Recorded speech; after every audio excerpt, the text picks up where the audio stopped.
Okay, you've learned how to knit and purl, and now you're ready to combine them into a stitch pattern. Seed stitch is a beginner-friendly pattern which alternates knit and purl stitches to create little rows of seeds. Seed stitch is one of the few patterns also that doesn't naturally curl, which means you can just knit it and be done.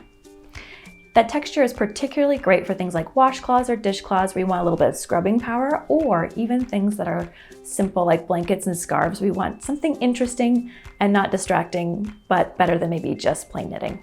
Hi, I'm Hannah from knitting.com, and today we're going to learn how to do seed stitch.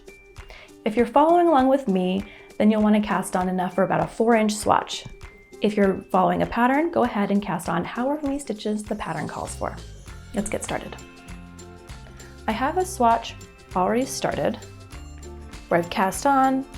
I've worked a few rows in seed stitch, so I'll show you what that looks like in progress. Because I cast on an odd number of stitches, I will always start with a knit stitch on either side, so the front or the back. It just makes it so much easier to memorize.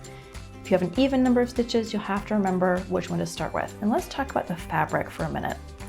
This is a great stitch to practice looking at your fabric and understanding what you're seeing. It will also tell you what stitch to work next if you forgot.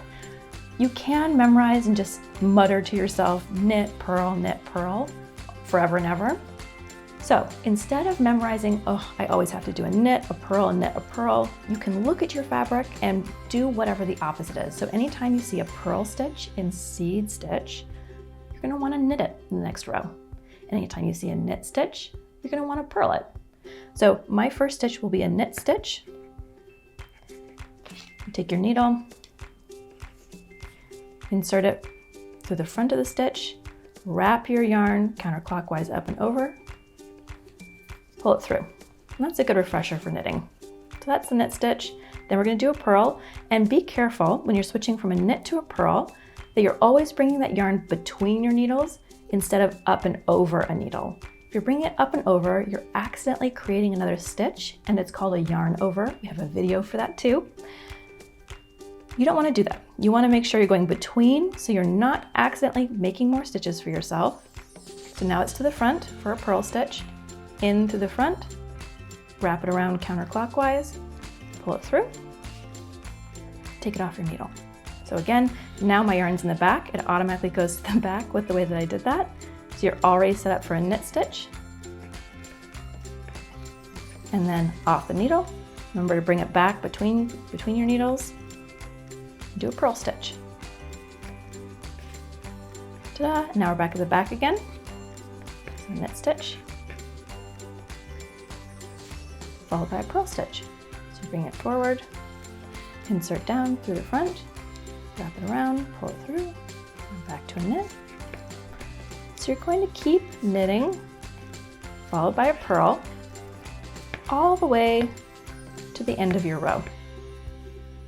So now that we've gotten to the end of our row, we're ready to turn our work.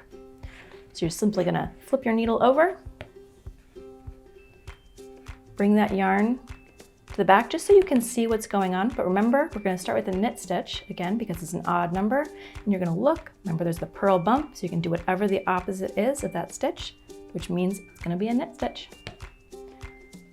Going through again, wrap it around, pull it through, and then remember, bring it back between your needles, down and through, wrap it up and over, pull it through for a purl stitch.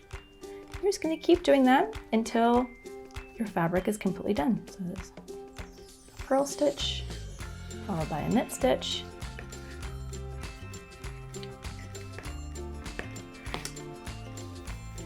and that's it. You can see it developing. It looks really nice. I love that texture. It's so good for washcloths and blankets and all sorts of things. And that's how to work a seed stitch. And that was how to do a seed stitch. If you found this tutorial helpful, be sure to click the thumbs up and leave a comment down below. Subscribe to knitting.com if you'd like to stay in the loop, and check out our other social media channels. Thanks for watching. We'll see you in the next one. Happy knitting.